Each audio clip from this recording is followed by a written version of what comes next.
And now the story really begins.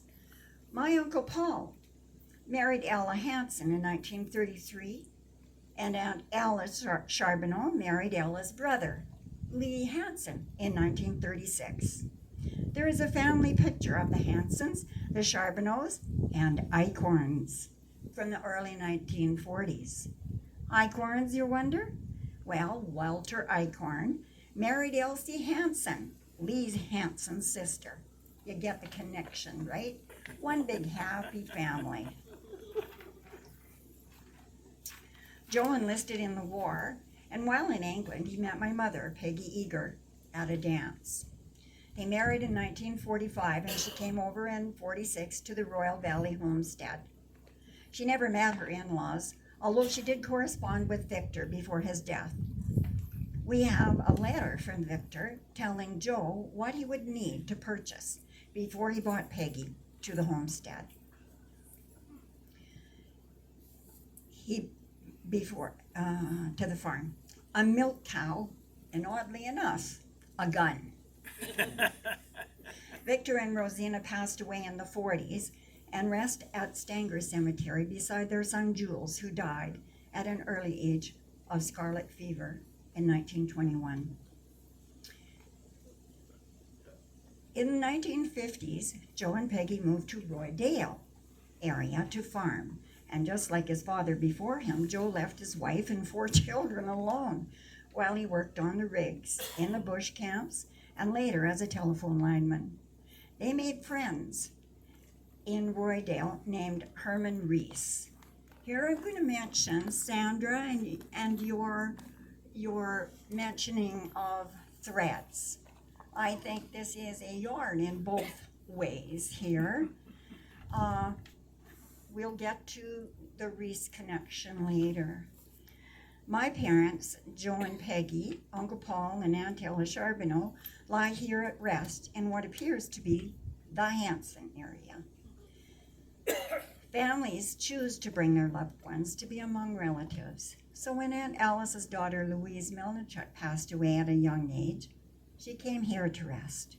And later, Alice's granddaughter, Louise's daughter, Debbie Eichhorn, was laid beside her at the age of 31. Hansens and Charbonneaus and Eichhorns at rest, in peace, at South Park. On the north side of the drive is another of my family's stories. Many probably wonder, Boyers and Bagools, what are they doing with the Rheses? Boyers came from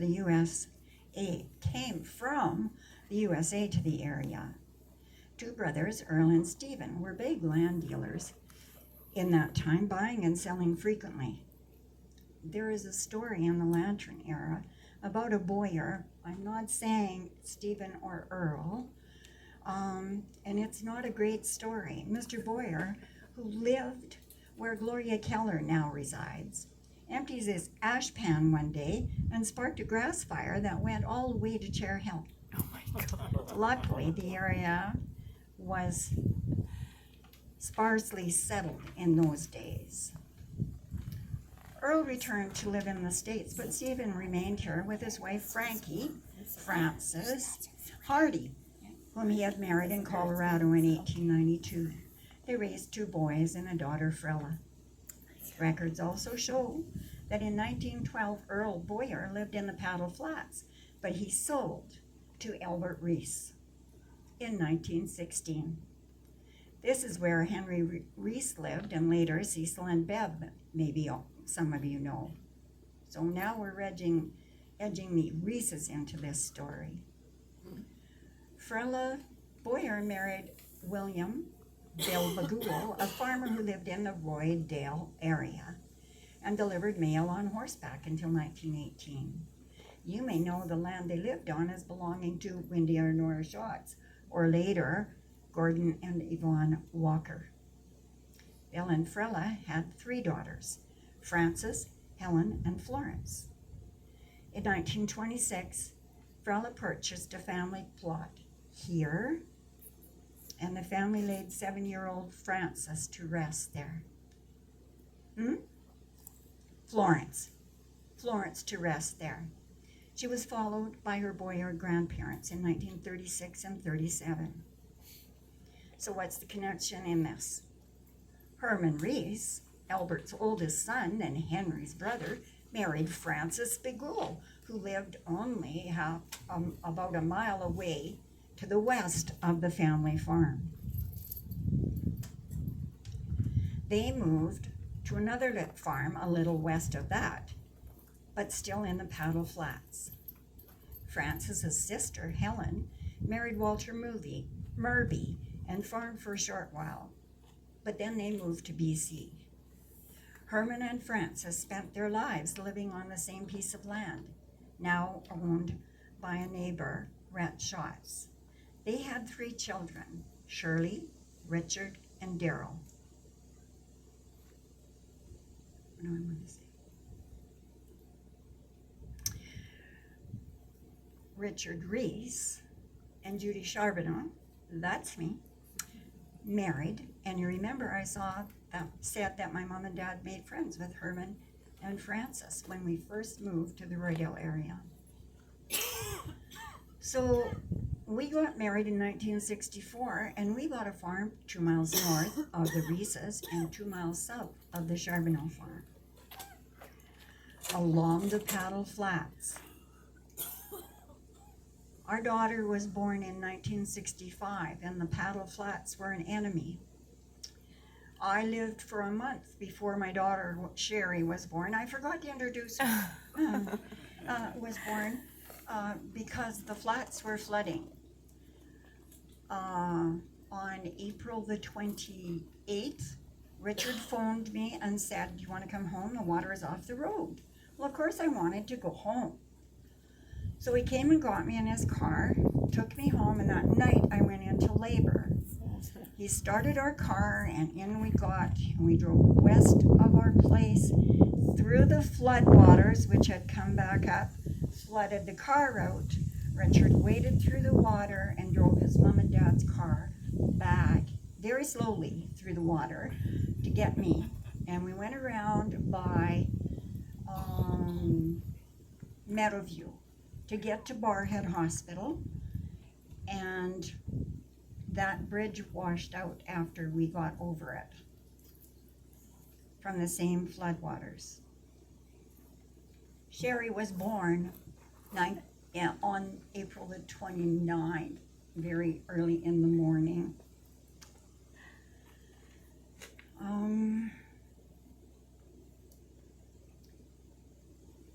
When our son died in 1970 at the age of 2.5, we bought him here to lie in the family plot, and the Boyer, Begoul, and Rhese connection was formed.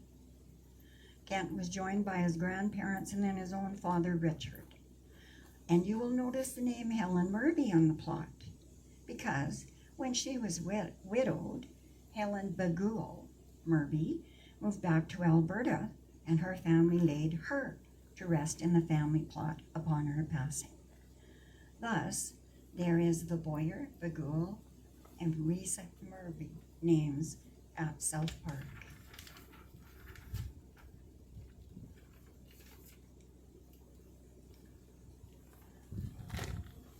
Our family would like to acknowledge the tireless efforts of the cemetery board, the caretakers, and the families of those who rest here for the trees and the grass and the flowers and the endless maintenance of the grave sites themselves.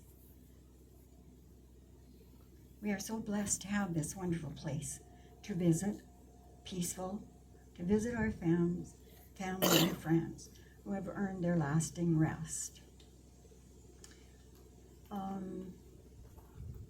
On a different note, I'm going to continue to talk about other things that we do. When the Legion branch disbanded in Sangudo, my daughter and I thought, because we bring things down to my dad, who was a soldier, and not all the families are from around here, that we would like to honor the soldiers. So in November, we braved really terrible weather. And we place poppies and Canadian flags on the site of each veteran that we're aware of who rests here. There are vets from World War I and World War II here. And we do not miss acknowledging the service of anyone. So Iris is one of the volunteers who comes and helps, and another one is Donna McKeon-Babby. So please notify either of us if you know of anybody that you think we may have missed. And thank you for listening to that. Iris has asked me to say a little bit about the museum.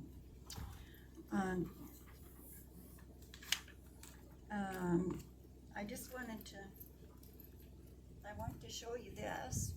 This is a prayer book or a hymn book that came from the States with the Hardy family from 1885.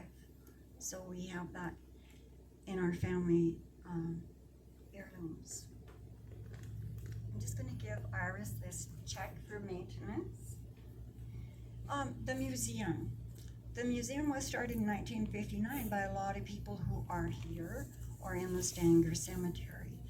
They worked very, very hard to collect artifacts that came from the Lac St. Anne County. I am told I've been there. I'm not told I've been there. I know I've been there for over 20 years.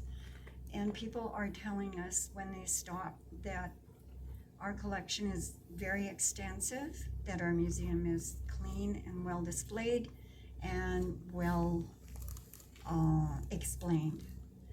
So I think a lot of you, and Jane, I can think of your mom and dad's slaw cutter. If I look around, there's lots of other people here who have family heirlooms in the museum.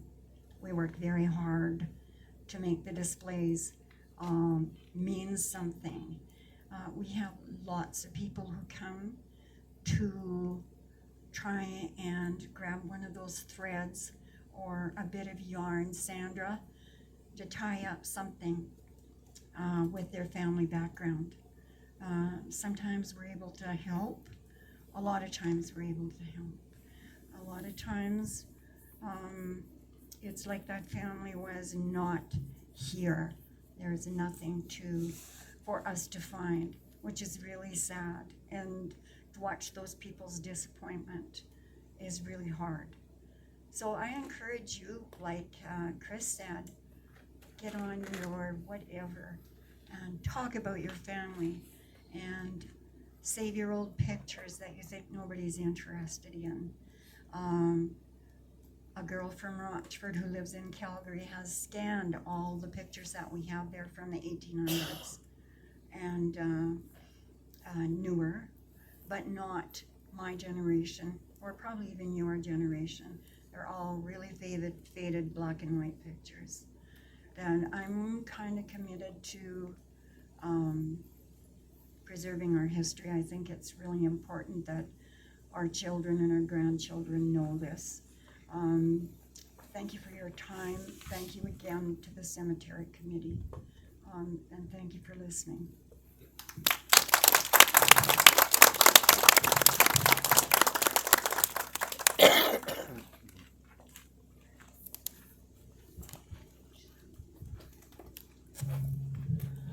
Thank you so very much, Judy. That was really enlightening and most enjoyable. I just want to bring to your attention that behind me are some maps of the cemetery that are kind of large enough for you to read. If you want to peruse them, you should do so, because it's not really possible to have them left here on a permanent basis. So Val will be taking them away and is very happy to bring them again or show them to someone who wants to study them. There's a couple of editions of these maps, and there's good information on them.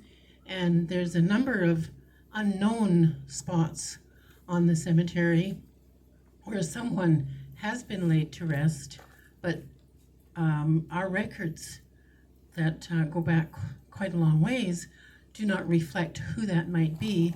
So if anyone has any knowledge about that, perhaps they could let Val know or let Iris know to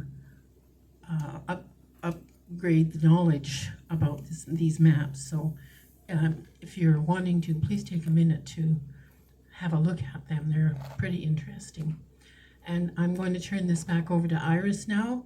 And thank you very much for the speakers today. That was very interesting and most enjoyable. Thanks, Joyce. Well, it's lunchtime, I think. So there's coffee and goodies and hot water and tea bags and whatnot around behind. And please feel free to wander about and visit, and thanks for coming. Thank you, Iris.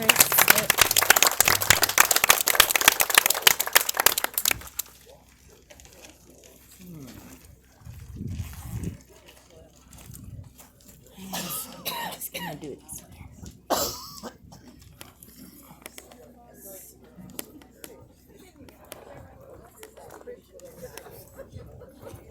Val mentions that these maps probably will be up all next summer, but for the winter, we can't leave them here. Thank you.